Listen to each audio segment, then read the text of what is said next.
बिस्मिल्लाहिर्रहमानिर्रहीम। हम डिस्कस कर रहे हैं stability of nuclide, binding energy and the mass number. जब हम पीरियोडिक टेबल में पीरियोडिसिटी को देखते हैं विद इंक्रीजिंग मास नंबर, जैसे जैसे मास नंबर इंक्रीज़ होता है वैसे वैसे binding energy per nucleon of nuclide जो है वो इंक्रीज़ होती है।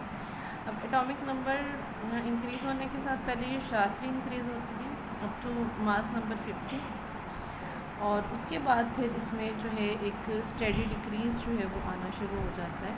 अभी मैक्सिमम जो है मास नंबर 50 तक जो है ये तकरीबन 9 mega electron volt per nucleon तक जो है ये बाइंडिंग एनर्जी जाती है, इंक्रीज़ होती है। उसके बाद इसमें ग्रेजुअल डिक्रीज़ आना शुरू हो जाता है और ऑनवर्ड जो है इसमें ग्रेजुअल डिक्रीज़ आता है अप टू मास नंबर 200।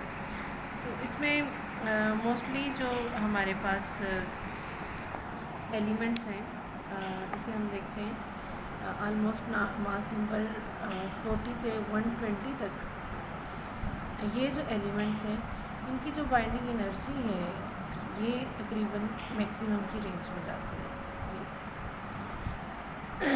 और इसके बाद जो है ये स्टेबिलिटी की तरफ जो है वो जाती है। तो अब मास नंबर 40 से 120 तक की जो एलिमेंट्स हैं उनकी बाइंडिंग एनर्जी जो है वो मैक्सिमम है, सबसे ज़्यादा ये स्टेबल है। उसके बाद जैसे जैसे मास नंबर बढ़ता जाता है वैसे वैसे बाइंडिंग एनर्जी जो है वो डिक्रीज़ हो जाती है। बाइंडिंग एनर्जी क्या ज़्यादा होने का मतलब ये है, मास नंबर 40 से 120 तक बाइंडिंग एनर्जी सबसे ज़्यादा है, तो इसका मतलब ये है कि जब ये न्यूक्लियस बना था तो बहुत ज़्यादा एनर्जी रिलीज़ हुई थी, और अब इन न्यूक्लियाई को ब्रेक करने के लिए हमें बहुत ज़्यादा एनर्जी जो है वो प्रोवाइड करनी पड़ेगी पर न्यूक्लियन। तो जो न्यूक्लियाइड इस रेंज में आते हैं वो मोस्टली स्टेबल होते हैं और वो स्टेबल रेडियोएक्टिविटी की तरफ उनका बिहेवियर जो है वो नहीं है। इसके बाद जो है बाद के जो आ जाते हैं जिसमें मास इनका इंक्रीज़ होना शुरू हो जाता है, तो इनमें जो है बाइंडिंग एनर्जी कम होती जाती है। बाइंडिंग एनर्जी कम होने का मतलब है कि उसकी स्टेबिलिटी जो है वो कम हो जाती है। तो ये एलिमेंट्स जो हैं ये रेडियोएक्टिव डिके में या फिशन या फ्यूजन प्रोसेस में जो है वो जाएंगे।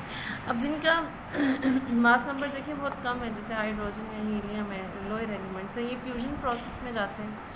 फ्यूजन प्रोसेस में जब जाते हैं तो इनसे जो एलिमेंट्स बनती हैं इनका मास नंबर हायर होता है, तो उनकी बाइंडिंग एनर्जी इंप्रूव हो जाती है। इसी तरह से जो हायर एलिमेंट्स हैं वो फिशन प्रोसेस में जाती हैं, जिनका मास नंबर ज़्यादा है वो फिशन प्रोसेस में जाती हैं। फिशन प्रोसेस में जाती हैं तो आलमोस्ट उनका जो है वो ब्रेक होके वो स्मॉलर एलिमेंट्स में जाती हैं, जिनका मास नंबर जो है 40 या 40 से कम या इस रेंज में जो है वो आता है कि जिनकी बाइंडिंग एनर्जी जो है। तो हमेशा हर चीज़ स्टेबिलिटी की तरफ जो हो जाती है।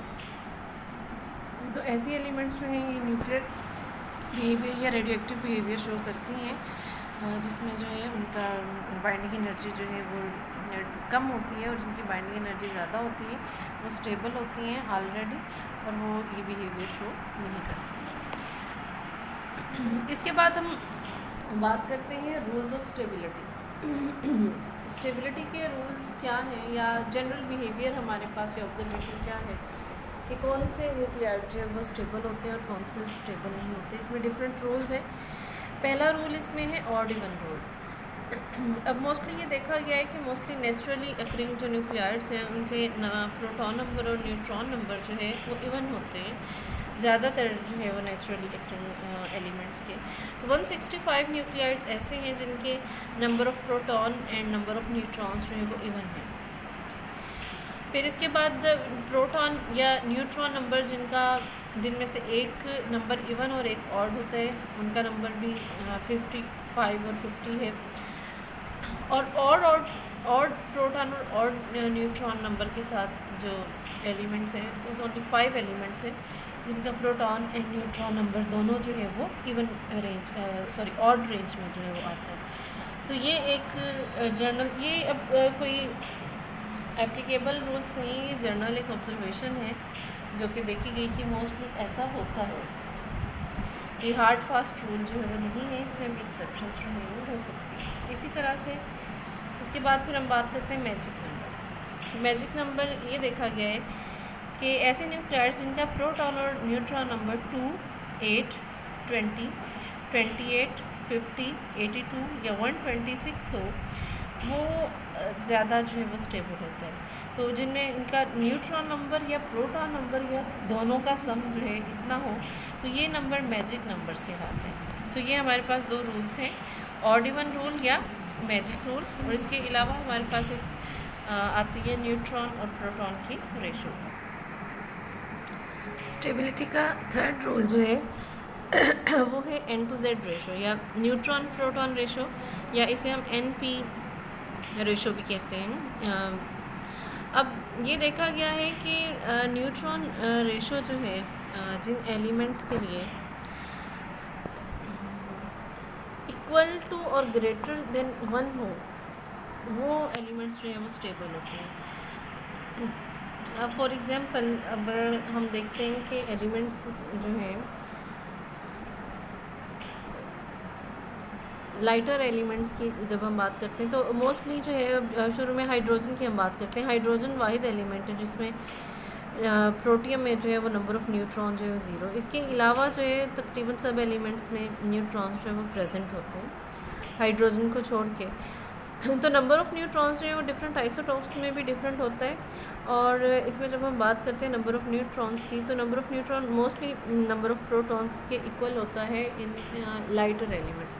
लेकिन जैसे जैसे एटॉमिक नंबर बढ़ता जाता है, वैसे वैसे जो नंबर ऑफ़ न्यूट्रॉन है वो इंक्रीज़ होता जाता है और वो नंबर ऑफ़ प्रोटॉन से बढ़ता जाता है। अब नंबर ऑफ़ न्यूट्रॉन जब इंक्रीज़ होता है तो ये रेशो जो है कि ग्रेटर देन 1 हो जाती है। अब N/Z रेशो जो है इज़ इक्वल टू 1 है अप टू कैल्शियम 20-40 है, इसमें 20 प्रोटॉन 20 ही इसमें जो है वो न्यूट्रॉन है। इसके बाद जो हैवी न्यूक्लियाई आते हैं उसमें नंबर ऑफ़ न्यूट्रॉन जो है वो बढ़ते जाते हैं as compared to number of proton, तो ये रेशो जो है ये ग्रेटर देन 1 हो जाती है। अब यही रेशो जब पहुंचती है एटॉमिक नंबर 83 तक, तो 83 से ज़्यादा जब इसमें नंबर ऑफ़ न्यूट्रॉन्स जो हैं वो, अब कार्बन है लाइटर है, अब इसमें N/Z रेशो जो है ये 1 है, जितने प्रोटॉन है उतने ही न्यूट्रॉन। इसी तरह से फिर हम बात करते हैं यूरेनियम की। यूरेनियम में ये रेशो तकरीबन 1.6 तक जो है वो जा पहुँचती है। तो 83 से अबव जितनी भी एलिमेंट्स हैं उन सब के लिए N/Z रेशो जो है 1 से ग्रेटर होती है, तो ये अनस्टेबिलिटी की तरफ जाते हैं। N/Z रेशो जो है वो 1 से ग्रेटर होती जाएगी। तो अब ये हमारे पास जो है ग्राफ है, ये ग्राफ जो है ये हमने दिया है नंबर, इसमें जो है वो नंबर ऑफ़ न्यूट्रॉन्स और नंबर ऑफ़ प्रोटॉन्स में।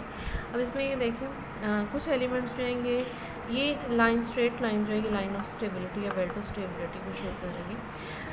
अब इसमें कुछ लाइटर एलिमेंट्स जो हैं ये लाइन ऑफ स्टेबिलिटी से नीचे हैं, जो फॉर एग्जांपल हाइड्रोजन है, जो न्यूट्रॉन पुअर है, जिनके लिए N/Z रेशो जो है वो लेस देन 1। अब ऐसे एलिमेंट्स जो हैं ये भी जो है न्यूक्लियर रिएक्शंस जो हैं उसमें जाते हैं। अब इसके बाद हम देखते हैं कि ये 40 एटॉमिक नंबर से अबव तकरीबन जो है ये इसमें ये बेल्ट जो है ये ऊपर को उठना शुरू हो जाती है। इसका ऊपर की तरफ उठना जो है ये वाई एक्सिस की तरफ बेंड होना ये शो करता है कि यहाँ पर जो है नंबर ऑफ़ न्यूट्रॉन्स जो है वो ज़्यादा है as compared to number of proton, तो इसलिए ये लाइन जो है इसकी तरफ जो है जाना शुरू हो जाती है। तो ये डेविएशन है एलिमेंट्स की जो लाइन ऑफ स्टेबिलिटी से शो करते हैं। तो जो एलिमेंट जितनी लाइन ऑफ स्टेबिलिटी से दूर होगी उतनी ही ज़्यादा वो न्यूक्लियर बिहेवियर शो करेगी, या उतनी ही ज़्यादा जो है वो इसमें अब इसमें तमाम एलिमेंट्स आ जाती हैं, ना सिर्फ नेचुरल एलिमेंट्स बल्कि आर्टिफिशियली मेड एलिमेंट्स जो हैं वो भी इस रेंज में जो है आ जाती हैं। दैट इज़ वाई कि इसे लाइन की बजाय जो है ये हमारे पास एक पूरी बेल्ट है जिसे हमने इसे शो किया हुआ है। तो ये जो है इसको जो है स्टेबिलिटी जो है अगर इज़ इक्वल टू 1 है N/Z रेशो तो एलिमेंट स्टेबल है, अगर लेस देन 1 है या ग्रेटर देन 1 है तो वो एलिमेंट्स जो है अनस्टेबल हैं। ये इसका थर्ड रूल है न्यूट्रॉन टू प्रोटॉन रेशो। तो ये रूल्स हैं न्यूक्लियाइड स्टेबिलिटी के, ये कौन से न्यूक्लियाइड जो है वो किस तरह से जो है वो स्टेबल रहते हैं।